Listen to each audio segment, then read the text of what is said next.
Look closely at the bark of this ancient beech tree. What appears to be a knot in the wood is actually the ultimate apex predator of the night, waiting for the perfect moment to drop.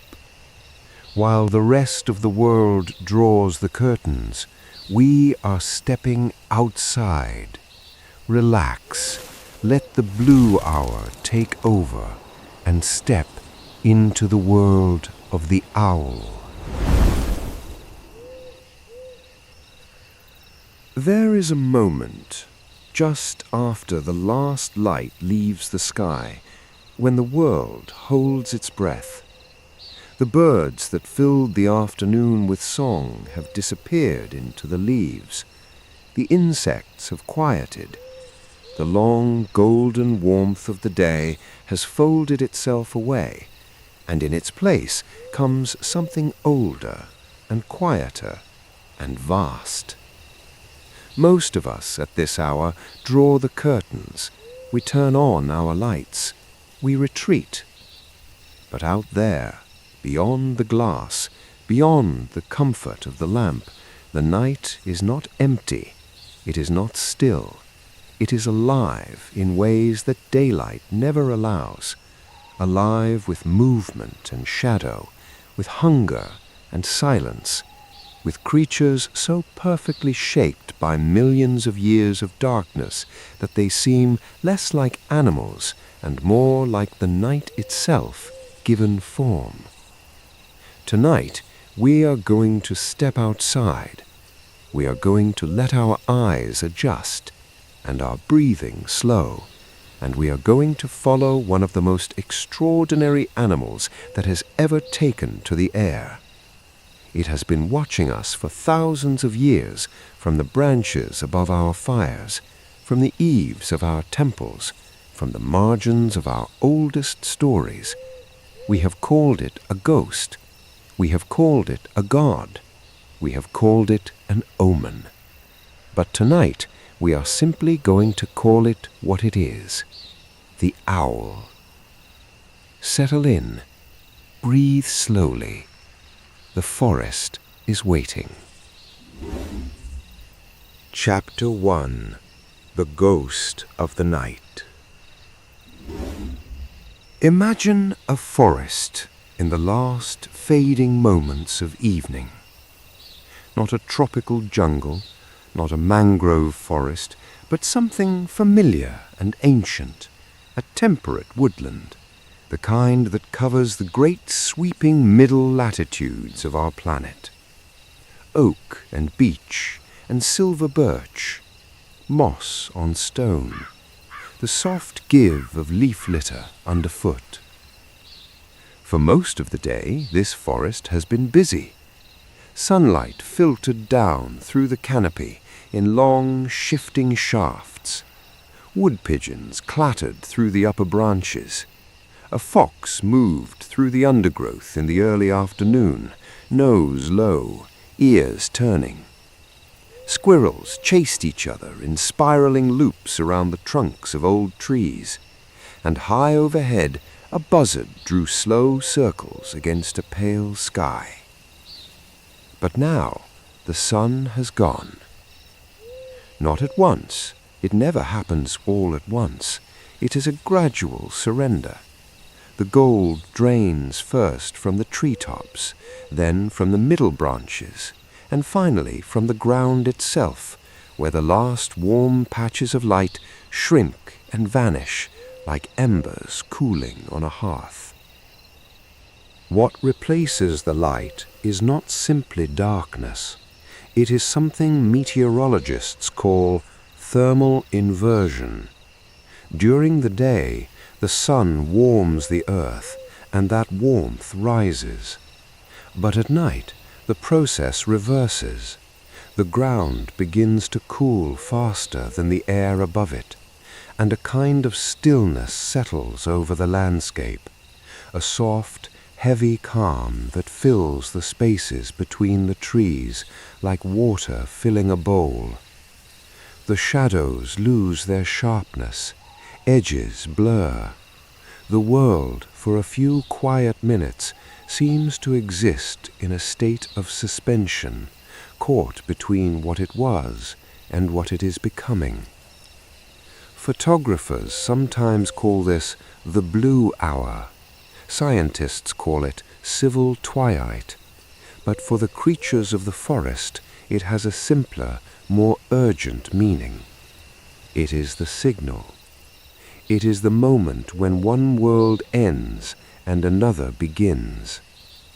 The diurnal animals, those shaped by daylight, begin to disappear.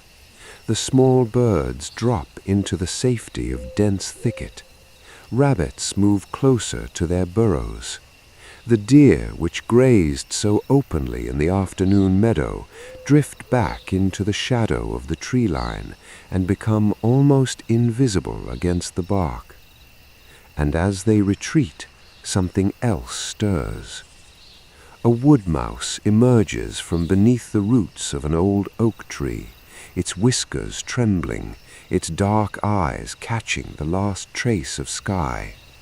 A moth uncurls from the underside of a leaf and lifts into the cooling air on wings the color of ash. Somewhere deeper in the wood, a badger lumbers out of its set and begins to move through the undergrowth with a purposeful rolling gait, snuffling at the earth. The night shift has begun. This secondary network of life, the rodents, the insects, the small mammals who have evolved to exploit the hours that daylight creatures abandon, is ancient. It developed not out of preference, but out of necessity. The night offered something the day could not: escape from the eyes of the predators above. Millions of years of evolution drove smaller, more vulnerable animals into the darkness as a refuge. But evolution, as it so often does, found a way to follow them there. Because where there is prey, a predator will eventually come. And the greatest predator the night has ever produced is already here. You will not hear it arrive. That is, perhaps, the single most important thing to understand about what we are about to witness. The animal that is about to move through this forest does so in a way that seems to defy the basic physics of flight. It crosses the spaces between the trees without displacing the air in any noticeable way. It passes over the leaf litter without a whisper. It is present, and then it is somewhere else, and the only evidence that it moved at all is the sudden, terrible stillness of whatever it was hunting. In ancient Greece, scholars wrote of it with reverence. The Romans watched it with dread. In Egypt, its image was carved in stone as a symbol of the boundary between the living world and whatever lies beyond. Across every continent where human beings have built fires and told stories, this animal has appeared, in myth, in warning, in wonder. For as long as we have looked up into the dark trees and felt that particular sensation of being watched from somewhere we cannot quite identify, the owl has been there, patient, silent, perfect. Tonight, we begin to understand why. The forest has settled now into full darkness. The moon, nearly full, has risen above the eastern ridge of trees, and its light falls across the woodland floor in a soft, silver wash, not bright enough to read by, but bright enough to reveal the world in shades of gray and blue and shadow. Frost is beginning to form on the exposed surfaces of leaves, and where it catches the moonlight, it turns each one into something that glitters faintly, as though the forest floor were scattered with fragments of broken glass. High in the crown of a mature beech tree, on a branch that is thick enough to sit on comfortably, something is watching. It has been there for several minutes. It arrived so quietly and sits so completely motionless that even now, even knowing it is there, it takes a long moment to find it against the bark. The shape of it, the posture, the way it holds itself, all conspire to make it look less like a living creature and more like a knot in the wood, a shadow with a slightly unusual outline. But then the head moves, just slightly, a smooth, slow rotation, and two eyes catch the moonlight, and for just a moment they glow, amber, deep, impossibly still, before the head turns again and the animal returns to its vigil. The ghost of the night is on its perch, and the night, all around it, is full of sound. Chapter 2. The Anatomy of a Silent Wing. Of all the extraordinary things that an owl can do, and, as we will discover, the list is remarkable, perhaps none is more immediately astonishing than the simple fact of its silence. Flight, by its very nature, is a noisy business. Think of the sound a wood pigeon makes as it launches from a rooftop, or the sharp mechanical whir of a pheasant bursting from cover. Think of the whistle of a swift cutting through warm summer air, or the low, rhythmic thudding of a heron's great wings as it crosses a river at dusk.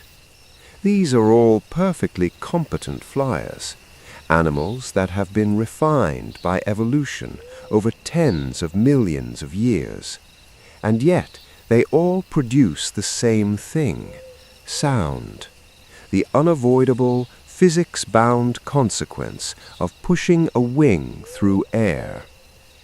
When a bird moves its wings, it creates turbulence. The leading edge of the feather cuts into undisturbed air and throws it into small, chaotic vortices, spinning pockets of disrupted airflow that shed off the wing's surface and collapse behind it in a series of tiny pressure waves. Those pressure waves are what we hear as the characteristic rustle or whir of wings in flight. The faster the wing moves, the greater the turbulence and the louder the sound. This is simply how flight works, except, it seems, for the owl. Scientists who have compared sound recordings of different birds in flight have measured the difference in acoustic output and found that an owl produces approximately 18 decibels less sound than other birds of comparable size flying at the same speed.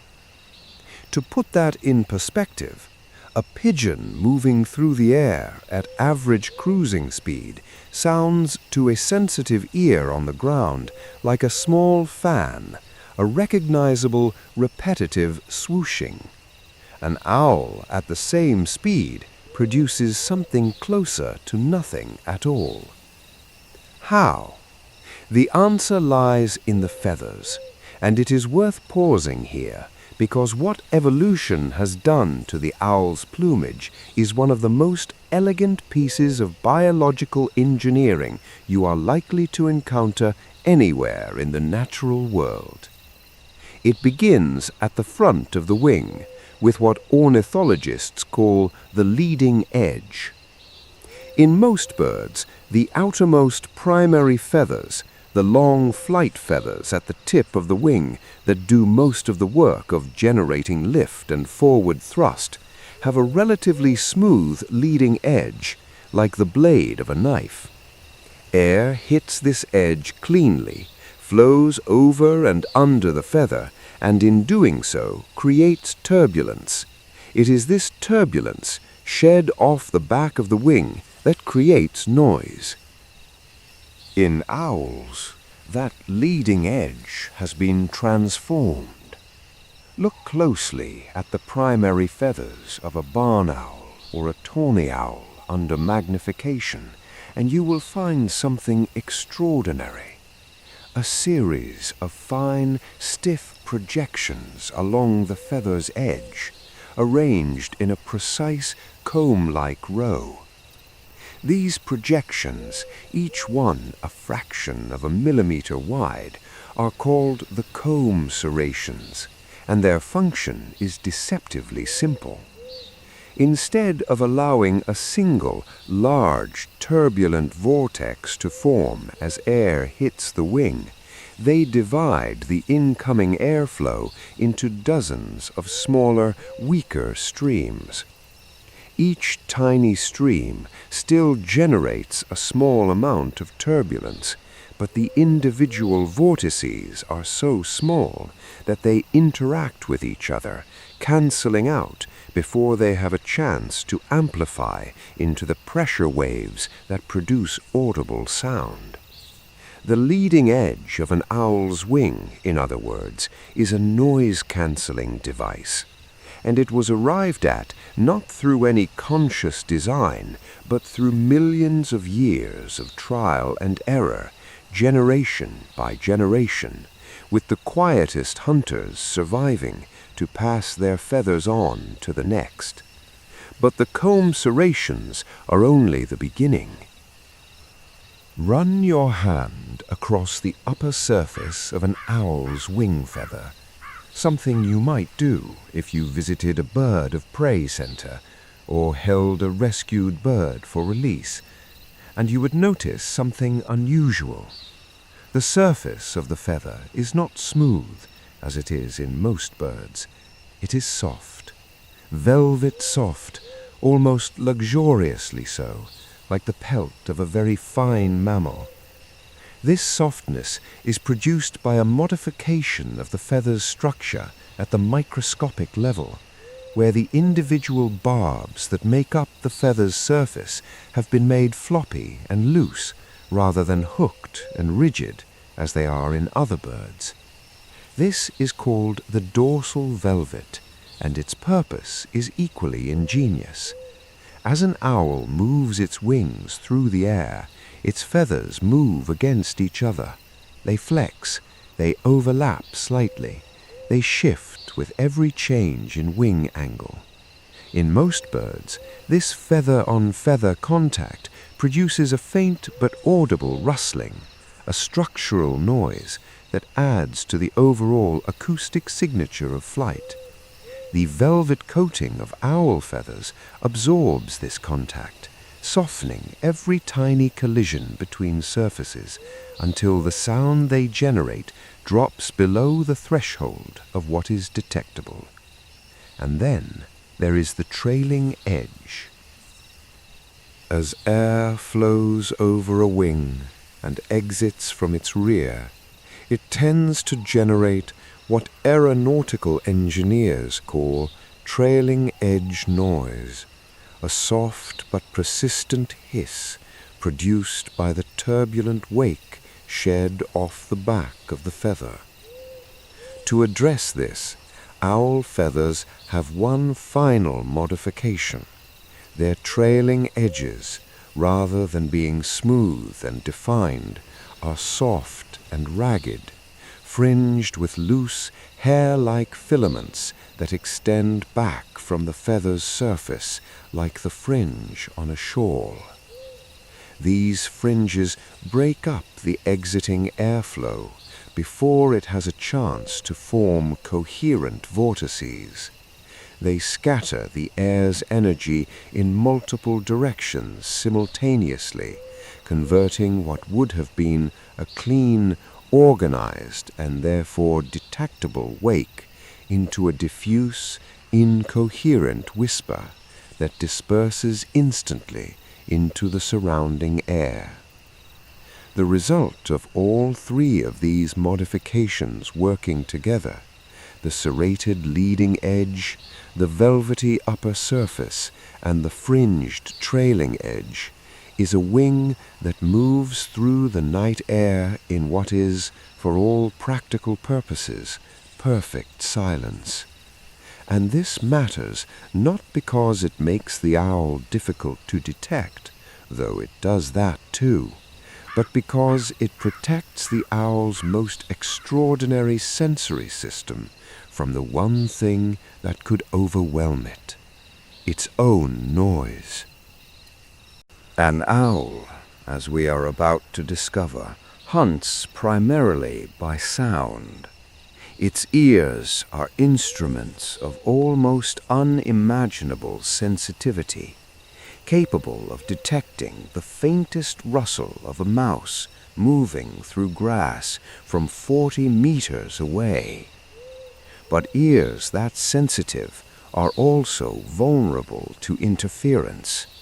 If the owl's own wings produced the kind of sound that a pigeon's do, the acoustic noise of its own flight would drown out the very signals it is listening for. The silent wing, then, is not merely a tool for stealth. It is the prerequisite for everything else the owl can do. Without it, the ears would be useless. Without the ears, the hunt would fail.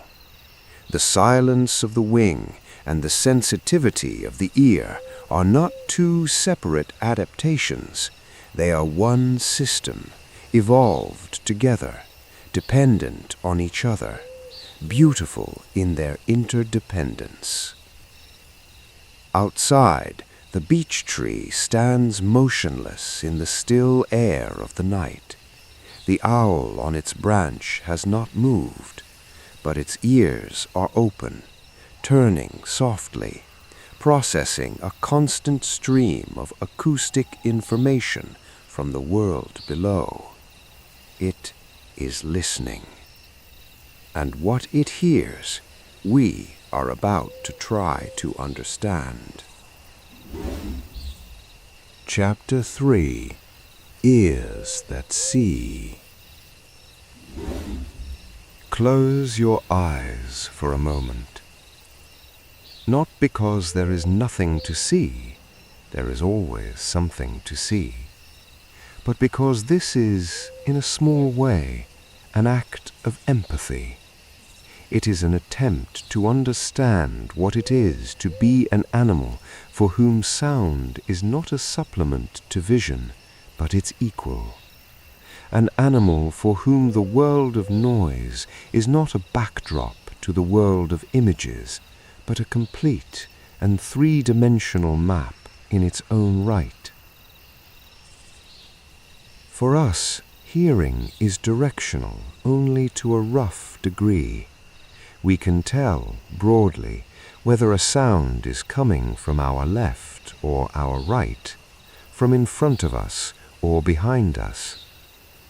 With effort, we can sometimes tell whether it is above or below. But the precision of this is limited because our ears are symmetrically placed on either side of our heads at the same height, which means that sounds arriving from directly above or directly below reach both ears at almost exactly the same time. We cannot triangulate in 3 dimensions. Our hearing, in evolutionary terms, was never asked to do more than warn us of approaching danger and help us locate our companions. It was not designed to hunt. The owl's was. The story of how owl ears work begins with asymmetry, a word that, in this context, is almost comically understated, because what it describes is one of the most remarkable structural peculiarities in the entire animal kingdom. In many owl species, the openings of the ears, not the tufts of feathers that some owls display on their heads, which are purely for display and communication, but the actual ear canals are not positioned symmetrically on either side of the skull. One ear opening sits slightly higher than the other. In some species, the difference is barely perceptible. In others, such as the great gray owl, the asymmetry is dramatic, with one ear canal positioned noticeably higher and angled differently from its counterpart. This seemingly small anatomical quirk has enormous consequences. When a sound reaches an owl from directly ahead, it arrives at both ears simultaneously. But if the source of that sound is even slightly off-center, a few degrees to the left or a few degrees above, the sound reaches one ear a fraction of a millisecond before it reaches the other. And because one ear is higher than the other, the owl can detect differences in arrival time on both a horizontal and a vertical axis. It can triangulate not just left and right, but up and down as well. The result is a three-dimensional acoustic map of its environment, pinpoint accurate, real-time, updated constantly as the owl turns its head in small, precise increments, sampling the soundscape the way we might scan a horizon with our eyes. But the ears themselves are only part of the system. The most visually distinctive feature of most owl species, the feature that makes them instantly recognizable, that gives them their peculiar, almost human-like faces, is the facial disc. This is the circular arrangement of specialized feathers that covers the owl's face, forming a shallow, curved dish around the eyes and beak. In barn owls, the disc is heart-shaped and startlingly white, almost luminous. In towely owls, it is rounder, more muted, blending into the broader plumage. In great gray owls, it is enormous, a vast, concentric circle of gray and white that gives the bird an expression of extraordinary gravity and calm. We tend to notice the facial disc because it makes owls look like us, or at least like something that is looking at us with those forward-facing eyes set in a round face. But the disc's true function has nothing to do with appearance. It is a parabolic reflector. The stiff, curved feathers of the disc act like the curved dish of a satellite antenna, gathering sound from the environment and focusing it toward the ear canals hidden at either side of the skull. The owl can adjust the shape of its disc by tensing or relaxing small muscles at its base, fine-tuning the degree of curvature and altering the focal point, essentially zooming its hearing in and out, concentrating its acoustic attention on a particular frequency or direction. When an owl faces a sound source directly, the disc gathers every available fraction of that sound's energy and channels it precisely and efficiently toward the ear openings. The effect is something like cupping your hands behind your ears, but enormously more sophisticated and under the active control of the animal. The sensitivity this system produces is almost beyond comprehension. Researchers studying barn owls in controlled laboratory conditions have shown that they can detect sounds at intensities roughly 10 times lower than the threshold of human hearing. They can hear a mouse moving through dry grass from a distance of several dozen meters. They can detect, under ideal conditions, the sound of a mouse's feet on bare earth, not the squeak, not the rustle, but the footfall itself. And, most remarkably of all, they can do this in complete darkness. In the 1950s, a researcher named Roger Payne conducted a series of experiments at Cornell University that would become foundational in the scientific understanding of owl hearing.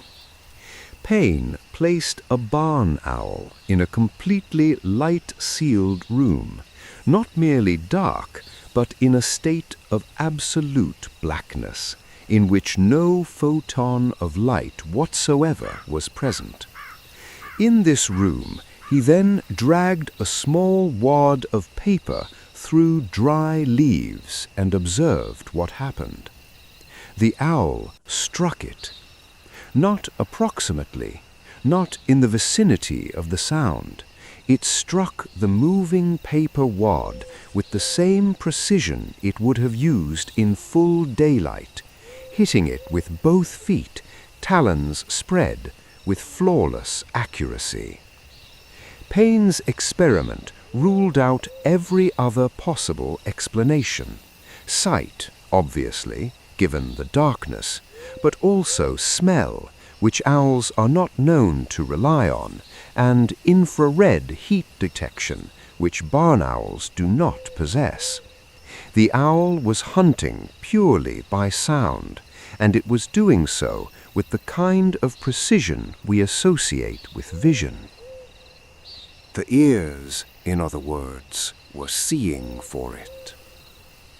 Imagine the world as the owl hears it now, not as a flat plane of noise, but as a volumetric landscape, a three-dimensional acoustic reality, as detailed and navigable as any map. The mouse beneath the snow is there, its small movements translated into a precise point in space. The wind in the branches is registered and filtered, logged as irrelevant and discarded. The drip of condensation from a leaf 40 meters away is noted and filed. And somewhere at the edge of the owl's acoustic field, something small and warm is moving through the leaf litter at the base of an old stone wall. The owl's head turns, the disc adjusts, the ears sample and resample, triangulating with each tiny movement of the head.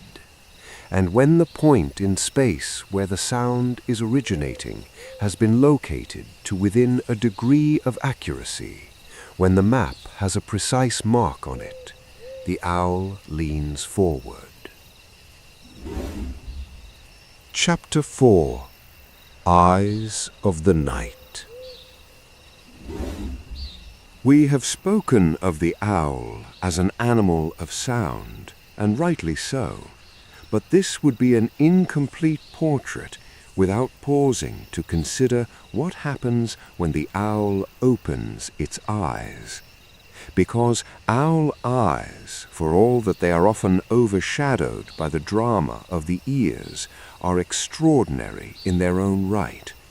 They represent an entirely different kind of biological engineering, a set of solutions to the problem of seeing in the dark that are, in their own way, as elegant as the silent wing. Let us begin with the most fundamental fact. Owl eyes are not like our eyes. This is true in a biological sense that goes far beyond the superficial differences of size and color.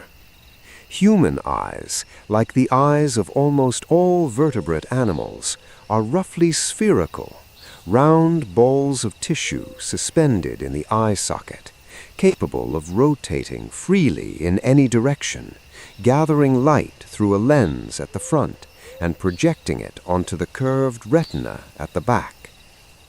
The round shape of the eye is, in fact, one of the most ancient and successful designs in the history of animal vision, refined over hundreds of millions of years and deployed with only minor variations across an astonishing range of species. Owl eyes do not follow this design.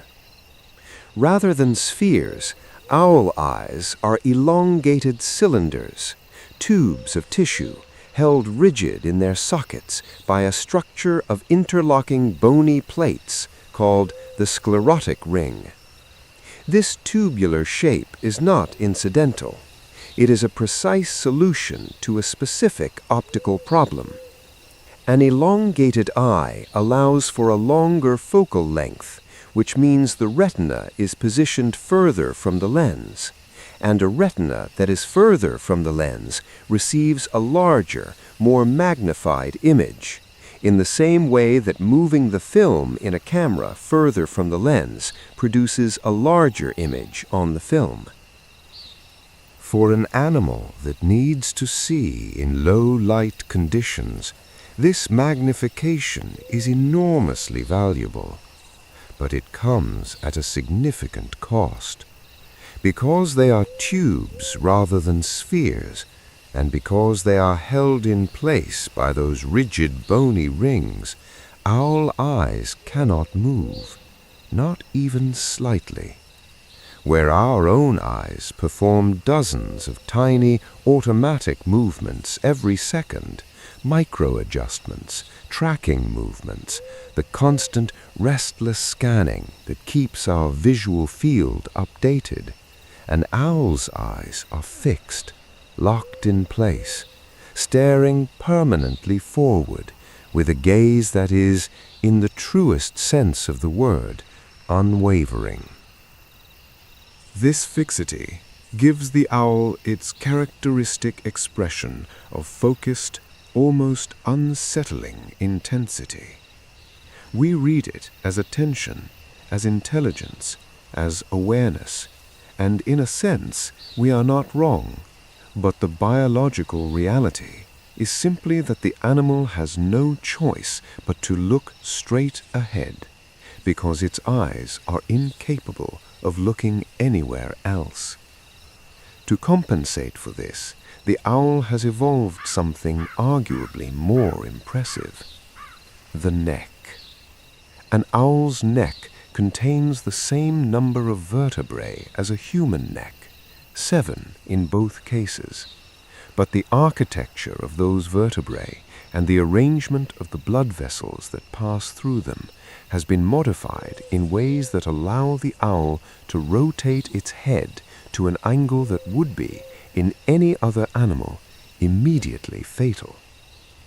270 degrees, more than 3/4 of a full rotation, in either direction. To put this in perspective, if you attempted to turn your own head to that angle, the vertebral arteries, the blood vessels that pass through the vertebrae of the neck and supply the brain, would be compressed and blocked, cutting off the blood supply to the brain and causing either stroke or immediate unconsciousness. This is a well-understood phenomenon in human medicine and represents one of the hard physical limits of mammalian head movement. The owl gets around this constraint through a series of anatomical modifications that were only fully understood by scientists relatively recently, following careful medical imaging studies conducted in the early 2010s. The first modification involves the vertebral arteries themselves. In most animals, these arteries run in fairly close contact with the vertebrae, supported by the surrounding tissue. In owls, the arteries are suspended within the vertebral canals in pockets of air, small cushioning spaces that allow the vessels to move freely without being compressed as the neck rotates. The holes in the vertebrae through which the arteries pass are approximately 10 times larger than the arteries themselves, creating generous air-filled channels rather than tight-fitting chambers. The second modification involves specialized reservoirs of blood at the base of the skull, pools of blood that act as a buffer system, maintaining pressure and flow to the brain even when the main arterial pathway is temporarily compromised by an extreme head position. As the head turns and one pathway becomes restricted, the reservoir releases blood to compensate, ensuring that the brain continues to receive a steady supply throughout the full range of movement. The result is an animal that can face directly backwards, while its body faces forward, and suffer no ill effect whatsoever. It can achieve a full visual sweep of its entire environment, not by moving its eyes, but by orbiting the fixed gaze of those tubular eyes around a full arc of space, gathering information from every direction with the same calm, unblinking intensity. Now let us consider what those fixed tubular eyes actually see. The retina, the light-sensitive surface at the back of the eye, is made up of two types of photoreceptor cells: cones, which respond to color and work best in bright light, and rods, which are sensitive to low levels of light but cannot distinguish color. In human eyes, the ratio of rods to cones is roughly balanced, reflecting the fact that we are a diurnal species adapted to function in daylight. In owl eyes, the ratio is dramatically skewed. Rods outnumber cones by approximately 30 to 1. This means the owl's retina is 30 times more sensitive to light than our own, capable of detecting photons of light that our own eyes simply cannot register. In the faint, blue-gray wash of a moonlit night, where we would see only shapes and shadows, the owl sees a world with genuine texture and detail. Objects are distinguishable. Movement is trackable. The mouse moving through the leaves at the base of the wall is visible, a small, warm shape in a cold landscape. It is not quite the world we see in daylight. Color is largely absent, and the image lacks some of the sharpness of a daylight-adapted eye, but it is a complete and navigable visual reality, and it is being generated from light levels that would leave us effectively blind. The eyes and the ears working together, the image and the acoustic map overlaid and fused in the owl's brain, produce a picture of the world of extraordinary richness. The owl does not choose between its senses. It uses them simultaneously, each one checking and confirming the other, building a moment-by-moment model of its environment that is, in its own way, as complete as anything the daylit world has to offer. On its branch in the beech tree, the owl has seen the mouse, and heard it, and located it. And now it is time. Chapter 5. The Hunt from Perch to Talon. Patience is not, for most predators, a virtue. It is a strategy. The great cats hunt with explosive speed. Dolphins herd their prey in coordinated communal rushes. The peregrine falcon, the fastest animal on the planet, relies on gravity and aerodynamic perfection to overwhelm its prey before it has any chance to respond. These are all forms of active hunting, energy-intensive, dramatic, and in their own ways spectacular. The owl has taken a different path. For most of the night, the owl has not moved.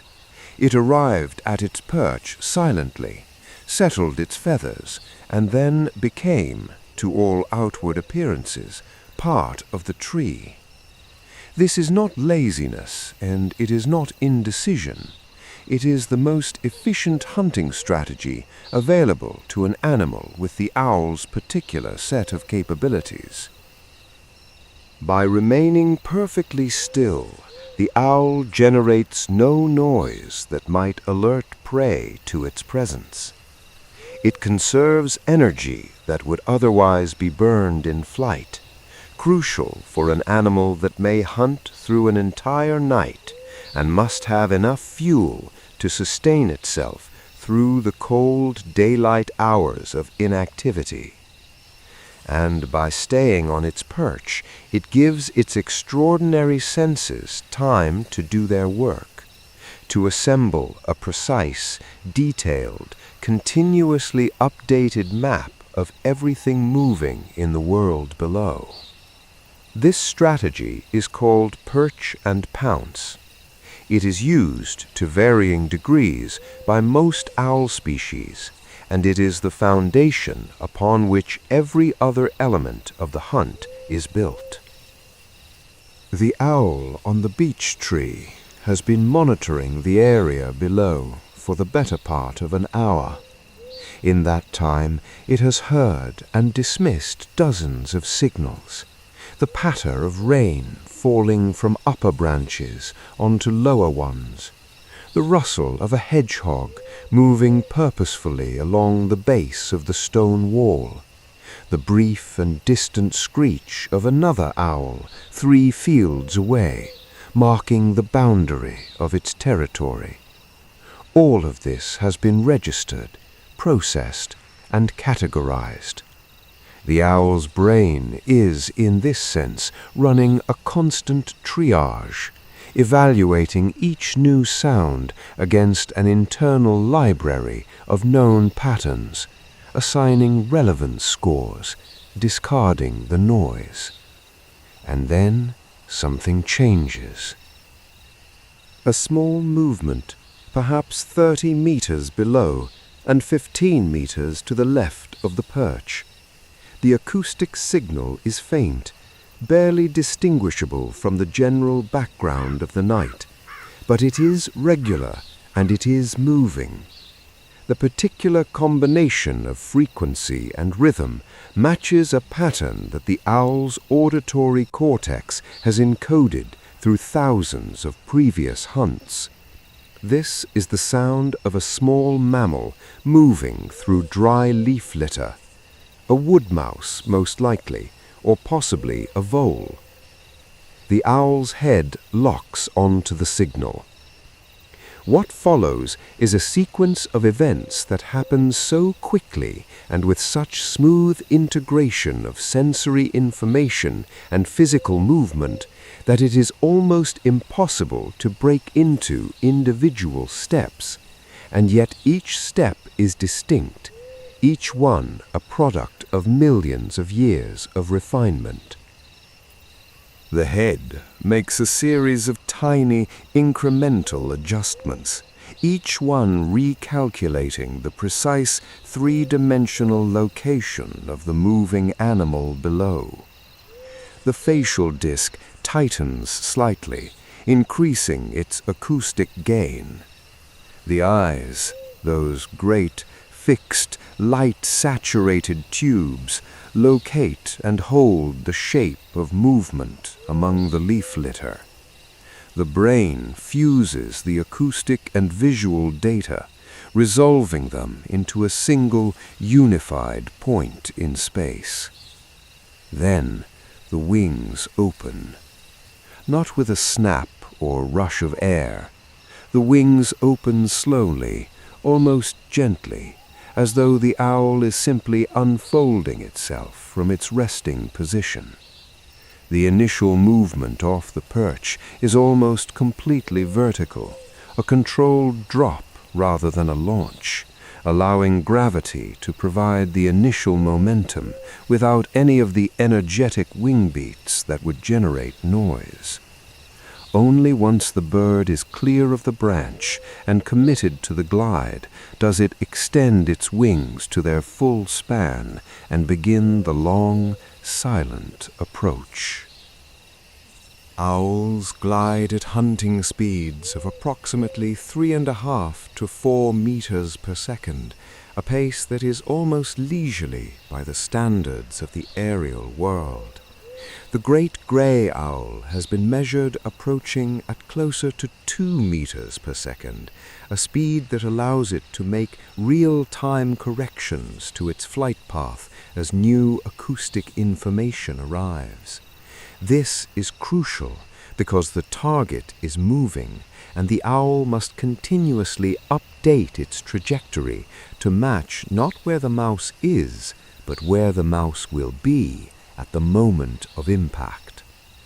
The mathematics of this are formidable, and the owl performs them instinctively, unconsciously, with an accuracy that leaves very little margin for error. As the distance closes, the owl makes one final, decisive set of adjustments. Its head, which has been held slightly forward and low, is pulled back. Its legs, which were folded against the body during the approach, swing forward, and the talons, which have been relaxed until this moment, spread wide. An owl's feet in the closed position are surprisingly compact, but as they spread for a strike, the toes splay out to form a wide, maximally effective impact zone. 2 toes forward, 2 toes back, the arrangement known as zygodactyly, shared with woodpeckers and parrots, but used here for an entirely different purpose. The span of the open foot is far wider than the body of a mouse, ensuring that even slight errors in aim are compensated for by sheer coverage. Then, contact. The impact of an owl's talon strike is swift and overwhelming. The grip generated in that first instant is the product of a beautifully simple anatomical feature called the tendon locking mechanism, a system in which the tendons that curl the toes are held in place by a series of small, ratchet-like projections on the tendon surface and corresponding ridges on the tendon sheath. When the foot closes around prey, these projections engage and the grip locks, with no sustained muscular effort required to maintain it. The force of this locked grip can reach up to 500 pounds per square inch in larger owl species. It is not merely restraining pressure, it is enough to cause immediate spinal disruption in small prey, bringing the hunt to a rapid and efficient conclusion.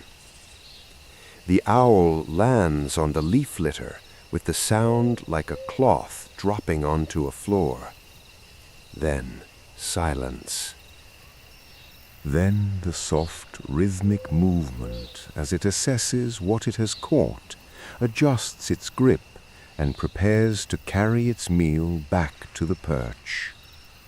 The whole event, from the moment the wings opened to the moment of contact, has taken perhaps 4 seconds, perhaps less. It has happened so quietly and so completely that the hedgehog moving along the base of the wall 15 meters away has noticed nothing. The wood on the branch above is still. The moonlight falls on the same patch of leaf litter as before, but the mouse is gone. Below the perch, invisible in the shadows, the owl feeds. It swallows its prey whole, or nearly so, the small body disappearing head first into the hooked beak. The digestive system of an owl is, like everything else about it, adapted for efficiency. Stomach acids break down the soft tissues rapidly, extracting every available calorie from the meal. But bone and fur cannot be digested. The owl's stomach, uniquely designed to compact indigestible material, forms it slowly into a dense, compressed mass, a pellet, which will be regurgitated some hours later, dropped from the daytime roost as a small, gray, oval bundle of compressed hair and tiny, interlocking bones. These pellets, found beneath owl roosts and collected by ecologists across the world, are extraordinary archives. Picked apart in laboratories and school classrooms alike, they tell the story of what an owl has eaten, the number of skulls, the species of rodent, the diversity of the prey base in a given area. They are, in a small but genuine sense, the owl's diary, a record of nights like this one, written in bone. Outside, the moon has moved. The patch of light on the forest floor has shifted a few degrees to the west. The night is still deep, still cold, still full of small sounds and movements.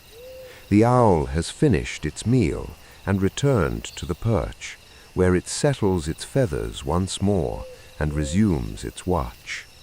There are still several hours of darkness remaining. The hunt will continue. Chapter 6. A World of Owls. Diversity Across Continents. We have been speaking, up to this point, largely of owls in general, as though the word describes a single animal in a single place. But this, of course, would be a tremendous simplification. The order Strigiformes, the scientific grouping that encompasses all owls, contains more than 220 species. They are found on every continent except Antarctica. They occupy habitats that range from dense tropical rainforest to open Arctic tundra, from subtropical desert to temperate grassland, from the muddy margins of tropical rivers to the high alpine meadows of the Himalayas.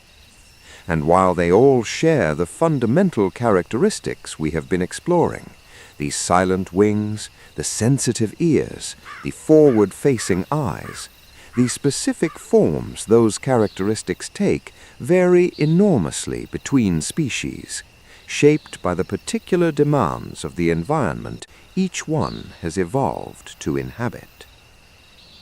To understand this diversity is to appreciate something profound about evolution itself, that the same problem presented in different contexts will generate different solutions, that nature is not an assembly line producing identical products, but a process of endless, inventive, local experimentation.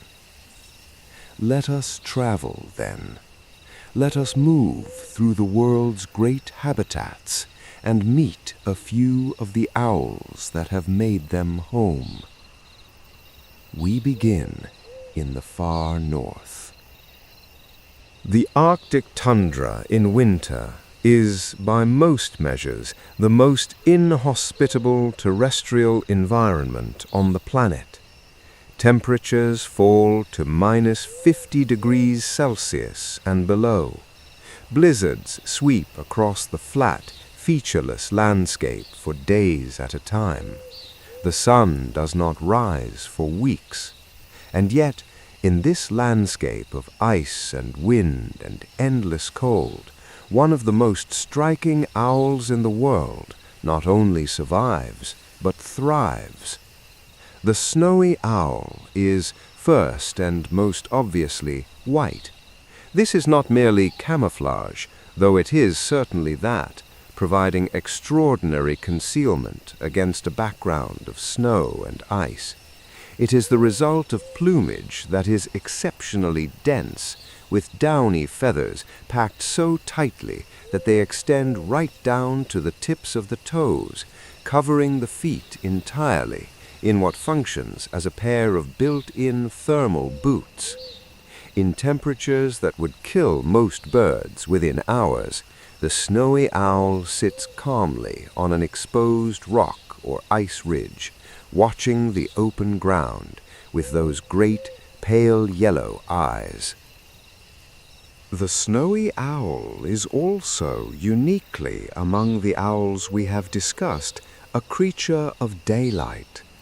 At high Arctic latitudes in summer, the sun does not set at all, and the snowy owl, which needs to hunt regardless of season, simply hunts in whatever light is available. It has adapted its behavior to exploit the Arctic summer's continuous daylight, making it one of the few truly diurnal hunters in the owl world. Its primary prey is the lemming, a small, stocky rodent that lives in vast numbers beneath the Arctic snow, moving through a network of tunnels in a world of its own. A single snowy owl may consume more than 1,600 lemmings in a single year. In years when lemming populations explode into one of their periodic boom cycles, snowy owls respond by raising larger broods, sometimes as many as 11 chicks, compared to the more typical 3 or 4. In lean years, breeding may not occur at all. The owl's reproductive strategy is directly pegged to its prey, rising and falling with the fortunes of a small brown rodent that most people will never see. From the Arctic, we travel south and east into the great forests and mountain ranges of Europe and Central Asia. Here lives the Eurasian eagle owl, the largest owl in the world by most measures, a bird that can reach a wingspan of nearly 2 meters and a weight of 4 kilograms, making it heavier than most hawks and comparable to some of the smaller eagles. It is a bird of extraordinary physical presence, with deep orange eyes framed by 2 prominent ear tufts, and plumage of intricately patterned brown and buff that provides superb camouflage against the bark of old pine and oak trees. The eagle owl is a predator of remarkable ambition. While most owls specialize in small mammals, the eagle owl has been recorded taking prey that would seem, by any reasonable assessment, outlandishly large for a bird: roe deer fawns, foxes, herons, and other raptors. It will also take rabbits, rats, fish, and beetles. It is, in short, an opportunist of the highest order, willing and able to pursue almost anything that its territory offers. Its call is equally imposing, the deep, resonant ooh-hoo of the eagle owl, a slow 2-note phrase repeated at intervals through the night, carries across open ground for up to 4 kilometers. In the mountains and forests of Europe, this call has been the source of countless stories of supernatural visitation. Its deep, almost mechanical timbre carrying through pine forests and across rocky valleys in a way that the human ear struggles to localize and the human imagination refuses to accept as merely animal. Let us go south now, to the grasslands and scrublands of North and South America, where a very different owl has made a very different choice. The burrowing owl is, in almost every sense, an exception. It is small, barely larger than a coffee mug, and stands upright on long, bare legs that give it a comical, wide-eyed appearance, quite different from the hunched, brooding silhouette of most of its relatives. It is active in daylight as well as night, and most remarkably of all, it does not live in trees. It lives underground. Burrowing owls take over the abandoned burrows of prairie dogs, ground squirrels, and other digging mammals, occasionally enlarging them with their own digging, and use them as nest sites, roost sites, and refuges from predators. This is an extraordinary behavioral adaptation for a bird, and it comes with its own distinctive set of challenges, not least the problem of what to do when a ground predator, such as a snake or a badger, enters the burrow. The burrowing owl's solution is remarkable. It mimics the hiss of a rattlesnake. From within the darkness of the burrow, it produces an extended, buzzing hiss that is, to the ears of a predator that has encountered rattlesnakes before, an extremely convincing imitation of one of North America's most dangerous reptiles. Whether the predator recognizes the sound consciously or simply responds to it instinctively, the effect is the same: a hesitation, a withdrawal, a reprieve. The burrowing owl has also been observed engaging in a behavior that appears, at least superficially, to represent tool use. It gathers animal dung from cattle, horses, or other large mammals and spreads it around the entrance to its burrow. For many years, this was thought to be a form of nest decoration, the meaning of which was unclear. But careful observation revealed the true purpose. The dung attracts dung beetles, which come to feed and breed in it. And dung beetles, it turns out, are a significant and nutritious food source for burrowing owls, particularly during the breeding season, when demand for food is at its peak. The owl, in other words, is farming its prey.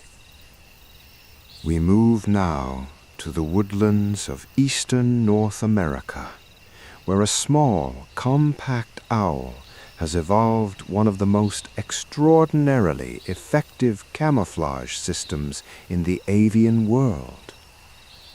The eastern screech owl is barely larger than a fist. It comes in 2 color forms, known as morphs, one reddish-brown and one gray, each providing excellent camouflage against different types of tree bark. But the screech owl does not rely on color matching alone.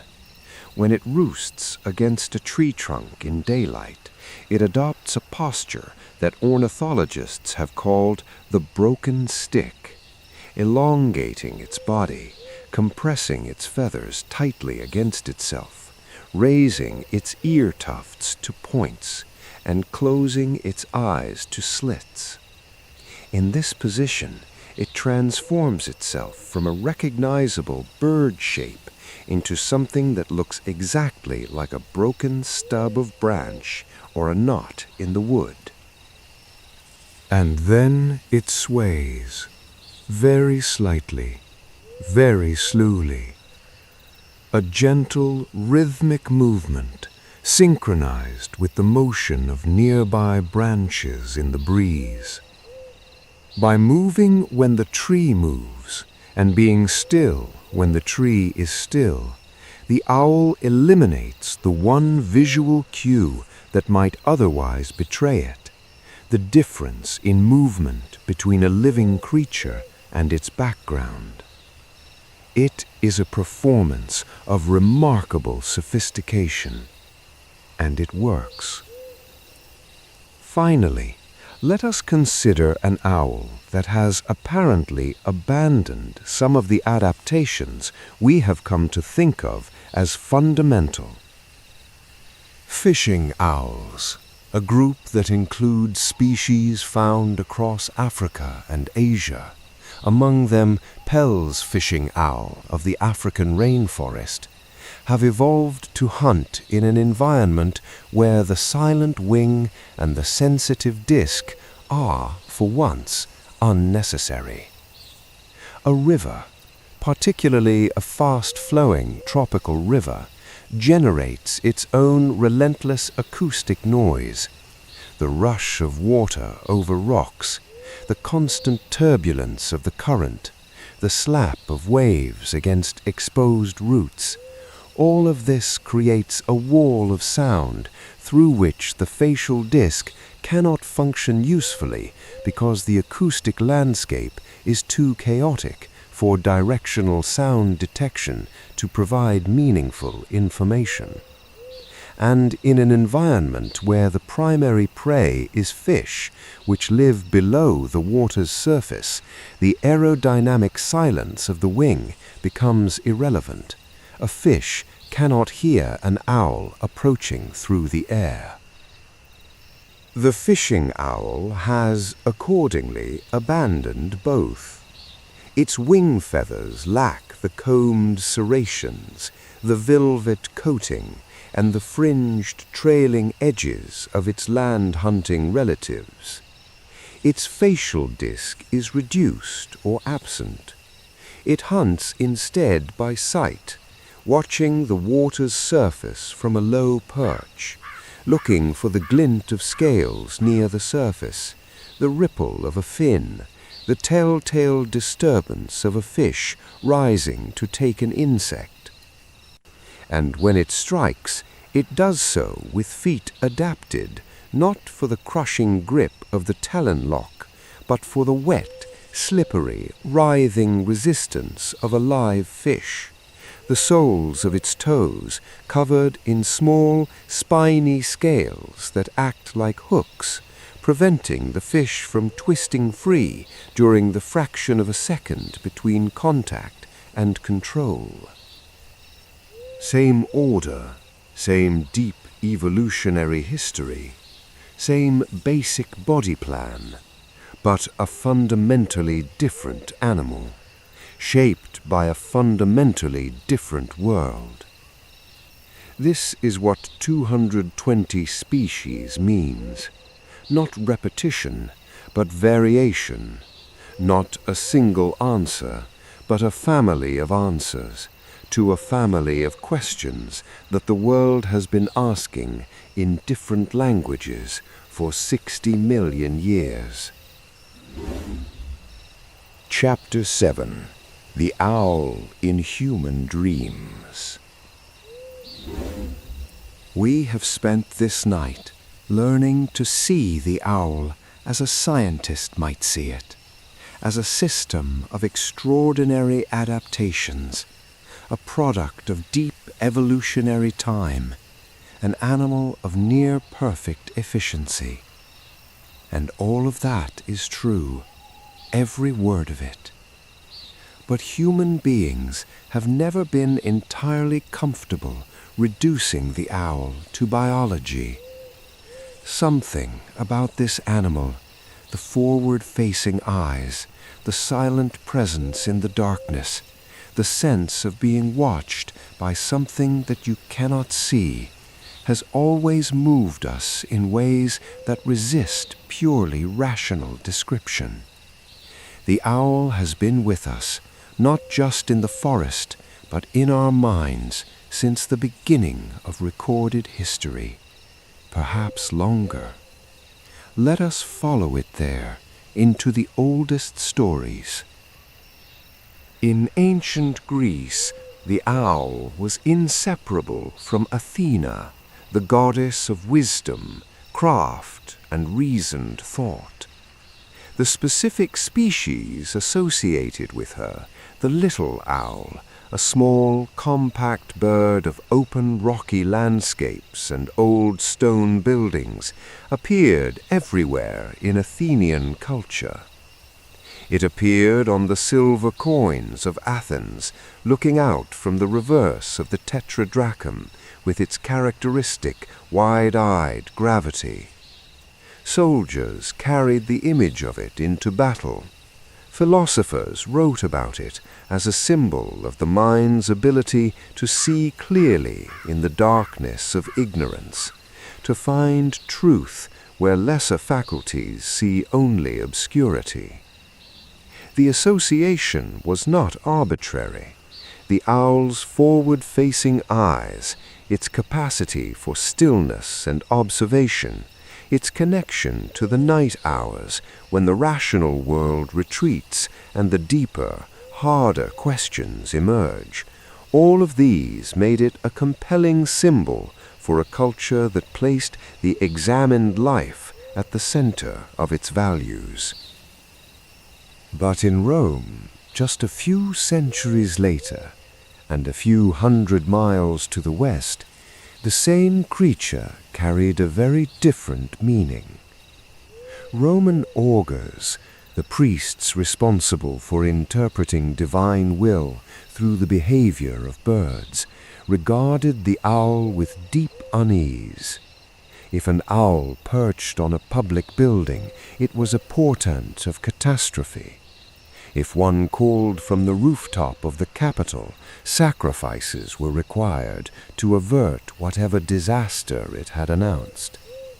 The deaths of Julius Caesar, of Augustus, of several other emperors were all said to have been foretold by the appearance or call of owls. The Romans were not irrational in this.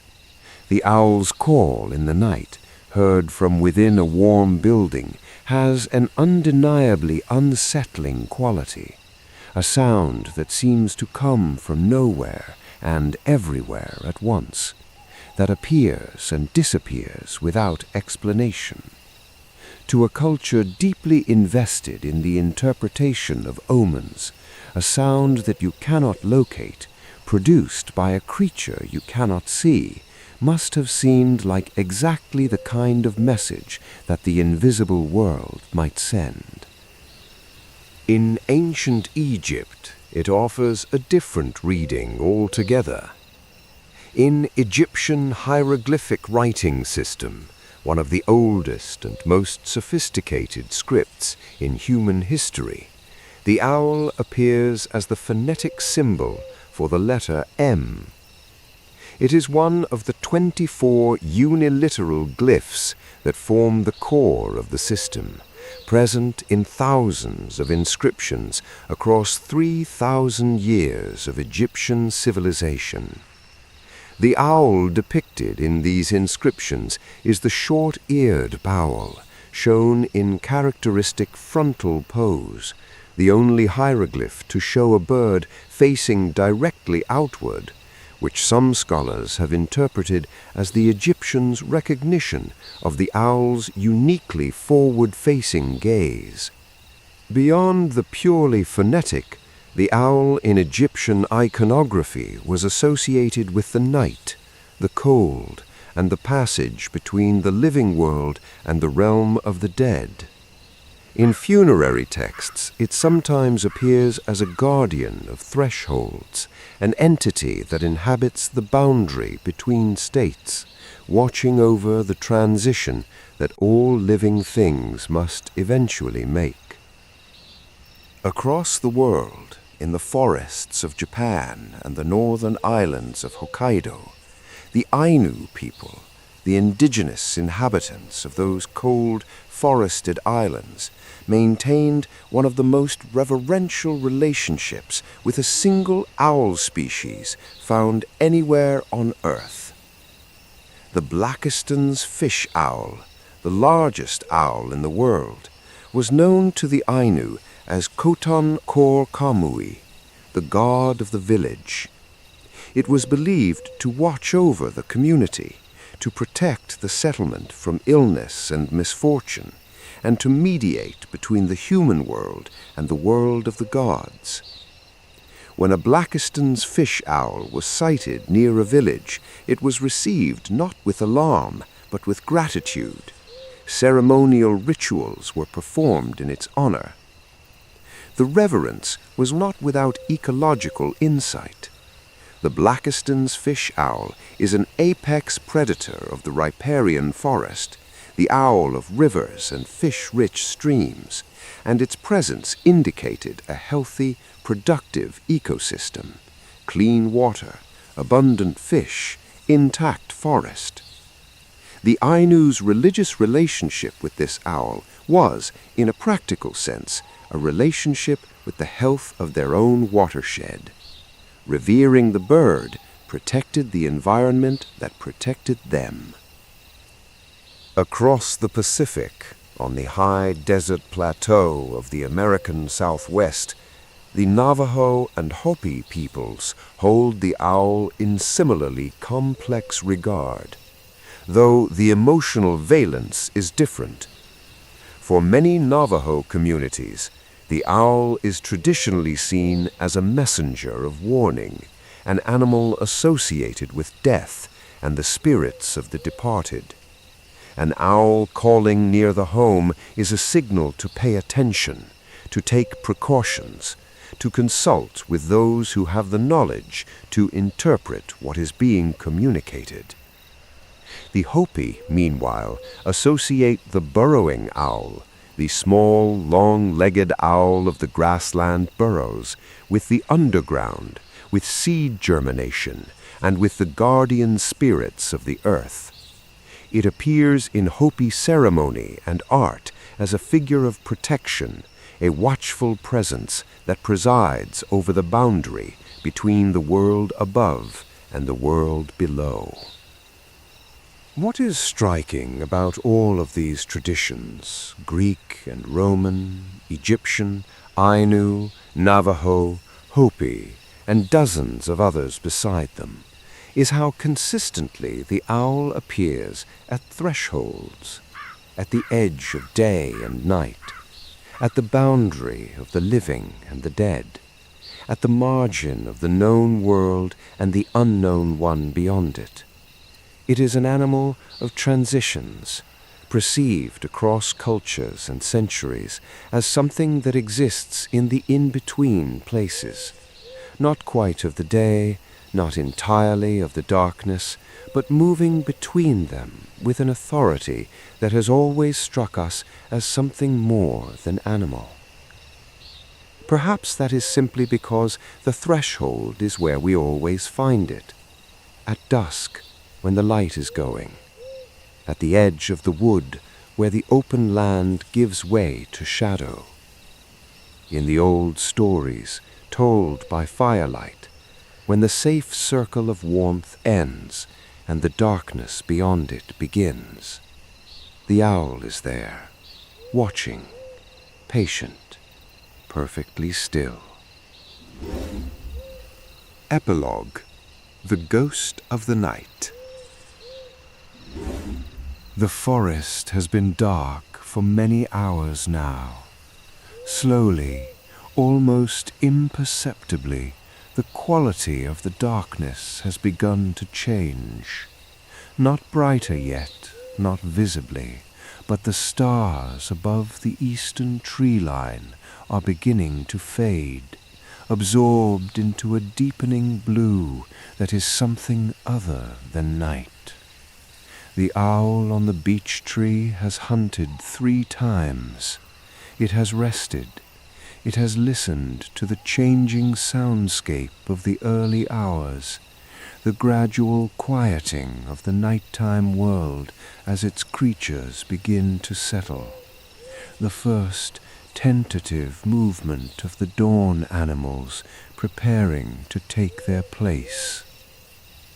In a little while, the first bird will call, a robin, perhaps, on the edge of the wood, testing the air with a few experimental phrases before committing to the full dawn chorus. And that will be the signal, the shift change running in reverse, the day crew arriving as the night crew retreats. The owl will move then, silently, as always, dropping off the branch with that characteristic, almost gravity-defying ease, crossing the darkened wood on wings that make no sound against the stilling air, finding its daytime roost in the hollow of a tree or the deep shadow of a dense conifer. And there it will wait through all the bright, noisy hours of the day until evening comes again and the thermal inversion settles over the forest and the blue hour returns and the night shift begins once more. It has been doing this in one form or another for 60 million years, long before these trees grew, long before this forest existed, long before there were human eyes to watch it, or human voices to name it, or human stories to carry its image from one generation to the next. The owl was here, before all of that. And as long as there are forests with dark corners, and cold nights with soft moonlight, and the small, warm movements of mice in leaf litter, and silence that is not really silence at all, it will be here still, the ghost of the night, patient and watchful, and perfectly at home in the dark. Sleep well.